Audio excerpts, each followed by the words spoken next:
So a little while back, I got called out on the one that got away challenge, and I figured I would show a car that my dad used to have that was around probably, oh, I don't know, it was probably only around for 4 or 5 years. No, probably only 4 years. But I remember being around the car when I was probably until I was probably about 15 or so. Probably got it when I was about 11. So, as you can tell by the pictures, I've got a bunch of photo copies that I found of the car, and that's why it took a little while to get the video out. Is because I couldn't remember where I put the pictures. So this is a '68 Charger. It was just a plain 318 automatic. It was originally green with green bucket seat console interior. I don't remember if it had a vinyl top or not. I remember I looked at all the codes on the fender tag at one point or another. So I guess I'll kind of just tell the story behind the car a little bit as I'm rolling through the pictures. Um, the car was super solid, super nice car. It spent most of its life in Texas, which is why it was so solid as it was.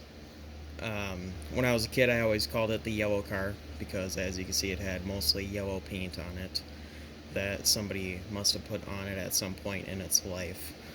Um, and kind of the further story behind this car is my dad bought two Chargers at once, both 1968s. Um, he bought them from a guy, I believe it was somewhere near Thief River Falls, Minnesota, far up towards the Canadian border. The other one was a white car. Well, it was originally a red 383 car, but somebody painted it pearl white for some reason. I don't understand, but that's what he did. We sold that one almost immediately. Got most of the purchase price back out of the two cars, so that was a good deal there. So we had this car, like I said, for probably about 4 years, if I remember right. I'm sure I'm not getting the dates right at all, but uh, it was really nice, really solid. The quarters were super solid. I mean, the car needed some patches here and there. It needs some around the rear window, but it was a really, really nice car overall. Um, it actually had a 1968 HP 440 in it, so, and it did run. It was never put on the road. It had a title issue, and there was no title, and we never pursued a title. So that is why that never got on the road. The trunk pan even was super solid. It had a little bit of spot in the middle where somebody kind of patched it with some fiberglass patches, as a lot of people did. But I mean, you can even see, it's hard to see in the picture, but you can even see the original valence corners were there and still in decent condition overall. And you can see the Texas license plate, as it was a Texas car for most of its life. So from the person that the car was purchased from, he had about 4 or 5 Chargers, I want to say, and he put everything into making the two cars that we ended up buying complete.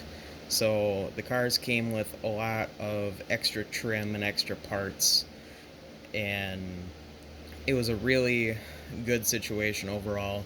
Of course, I was probably, like I said, 11 or 12 years old when the car was purchased, so I didn't know half of what I know now, and I didn't have quite the interest in the cars as I do now.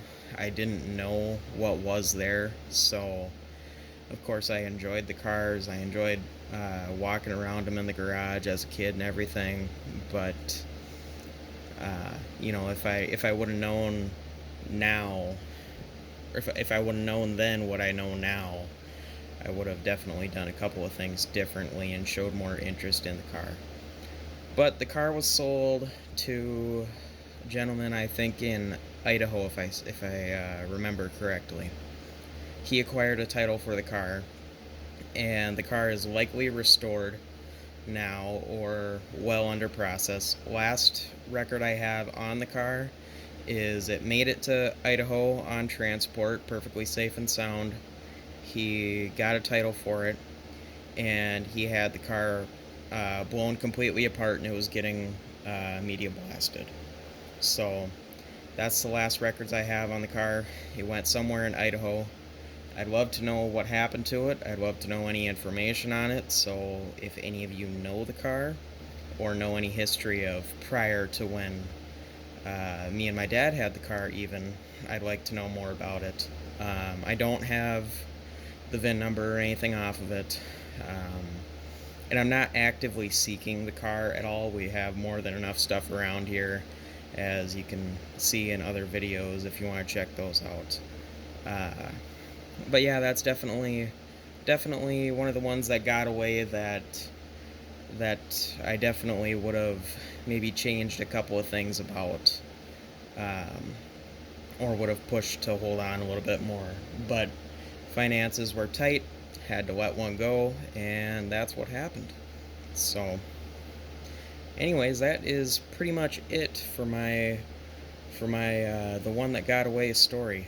I know a lot of people are calling other people out. I don't really have anybody to call out per se, but I guess I'll kind of swing for the fences here. I know he won't ever see this video. I know he won't ever get this message, but if any of you know the guy, maybe let him know about the challenge. You know, I think Steve Dulcich could definitely tell a pretty good story, and if he had anything to share, I'd definitely like to hear his story. So I guess pass that information along if any of you are in contact with Steve Dulcich, or if you think that he might put together a video. Um, I'd like to hear his story. But also, the person that called me out was Just Mopar Joe. Check his channel out. He's got a lot of good stuff, a lot of Mopar stuff. He's a really good guy, and thank you for calling me out. But that's pretty much it. Steve Dulcich, you're up. If you can put together a video, that'd be great. But that's the one that got away.